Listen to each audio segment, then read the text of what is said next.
আসসালামু আলাইকুম ওয়া রাহমাতুল্লাহি ওয়া বারাকাতুহু। প্রিয় বন্ধুরা, সকলেই কেমন আছেন? আশা করছি আলহামদুলিল্লাহ সকলেই খুবই ভালো আছেন।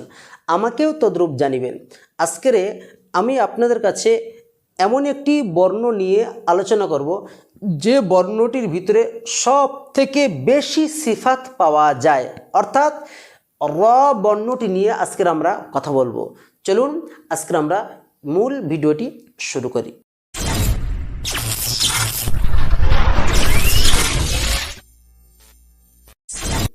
প্রিয় বন্ধুরা, আজকে আমরা যে বিষয়টি নিয়ে কথা বলবো সেটি হলো র।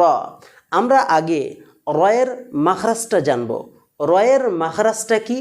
রয়ের মাখরাজ হলো তরফুল লিসান এবং তার বরাবর লিসা বা উপরের মাড়ির সাথে মিলিত হবে। তরফুল লিসান আর লিসার সাথে মিলিত হয়ে র বর্ণটি উচ্চারিত হয়। যদি অল্প পরিমাণ খুলাসা করে বলা হয় তাহলে রয়ের মাখরাজটা ঠিক এইরকম হবে। জিহ্বার কিনারা এবং তার বরাবর উপরের তালুর সাথে লাগিয়ে, অর্থাৎ নুনের মাখরাজের কাছাকাছি লাগিয়ে র বর্ণটি উচ্চারিত হয়।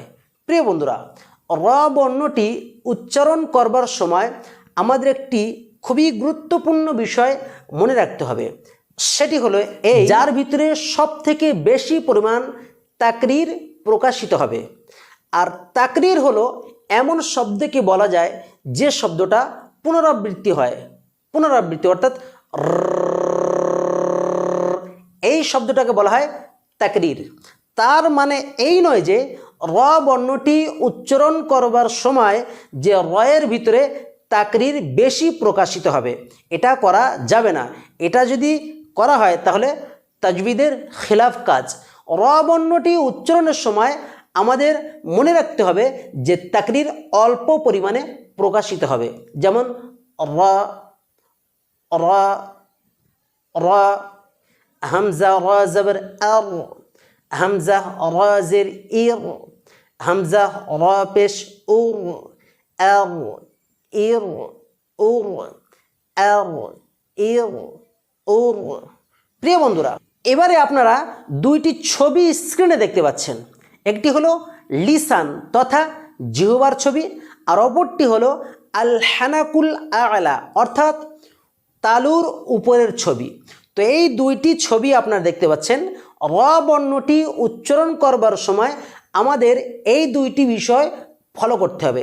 যদি আপনি এই দুইটি বিষয় ফলো না করেন তাহলে র বর্ণটি স্বয়ং সম্পূর্ণভাবে আপনি আদায় করতে পারবেন না। এখানে লিসান তথা জিহ্বার আগার দিকে যে নির্দিষ্ট চিহ্ন বা নির্দিষ্ট জায়গাটি রয়েছে এবং পাশাপাশি আল হানাকুল আলা অর্থাৎ উপরের তালুর যে নির্দিষ্ট যে জায়গাটা রয়েছে, এই জিহ্বার আগাটা ঠিক ওই আল হানাকুল আলা অর্থাৎ নুনের মাখরাজের কাছাকাছি লাগিয়ে র বর্ণটি উচ্চারণ করতে হবে। আশা করি বিষয়টি আপনারা বুঝতে পেরেছেন। 2 নম্বরে যে বিষয়টি আপনাদের মনে রাখতে হবে সেটি হলো এই ছবিটি আপনারা একবার ফলো করুন। র বর্ণটি যখন উচ্চারণ হবে, র উচ্চারণের সময় জিহ্বার মাথা হালকা পরিমাণে ফাঁকা রাখতে হবে। আপনারা ছবিটা দেখলে বুঝতে সক্ষম হবেন যে র বর্ণটি যখন আমরা উচ্চারণ করব জিহ্বার মাথা হালকা পরিমাণে ফাঁকা রাখব।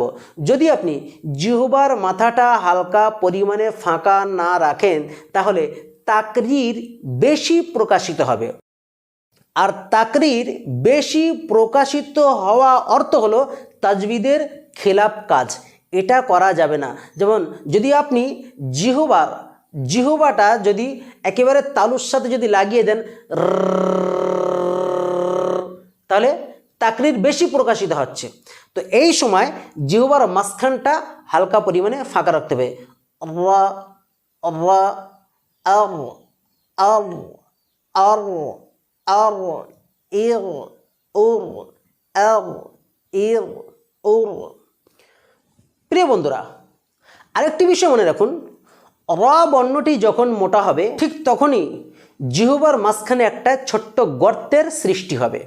আবার বলছি, র বর্ণটি যখন উচ্চারিত হবে তখন জিহ্বার মাঝখানে হালকা পরিমাণে গর্তের সৃষ্টি হবে। আর র বর্ণটি উচ্চারণের সময় আমাদের আরেকটি বিষয় মনে রাখতে হবে যে জিহ্বার মাঝখান থেকে আওয়াজটি ঝুঁকে বেরোবে, জিহ্বার মাঝখান থেকে আওয়াজটি ঝুঁকে বেরোবে রা রা।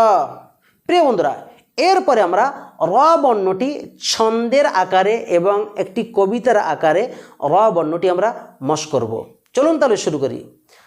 রা রি রু বার রু র রা নি রা না মিনাল মুগনি মারি রা রা নি রা রা রি রু বার রু রা রা নি রা না মিনাল মুগনি মারি রা রা নি রা রা রি রু বার রু রা রা নি রা না মিনাল মুগনি মারি রা রা নি রা রা রি রু বার রু রা রা নি রা না মিনাল মুগনি মারি রা রা নি রা।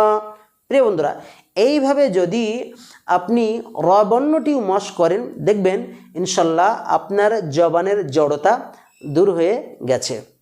তো আজকের এই ভিডিওটির ভিতর থেকে যদি আপনি কিঞ্চিত পরিমাণে উপকৃত হয়ে থাকেন অবশ্যই আমাদের এই চ্যানেলটা সাবস্ক্রাইব করবেন, পাশে থাকা বেল আইকনটা প্রেস করে অল নোটিফিকেশনটা অন করে দেবেন। অলরেডি যারা আমাদের এই চ্যানেলটি সাবস্ক্রাইব করে আছেন আপনাদের সকলকে জানাই অসংখ্য অসংখ্য মোবারকবাদ। আপনাদের একটি লাইক, একটি শেয়ার, একটি কমেন্ট আমাদেরকে নতুন নতুন ক্লাস বা নতুন নতুন ভিডিও আপলোড করবার জন্যে আমাদের ভিতরে অনেকটাই উদ্দীপনা জাগাবে। আসসালামু আলাইকুম রহমতুল্লাহি ওয়া বারাকাতুহু।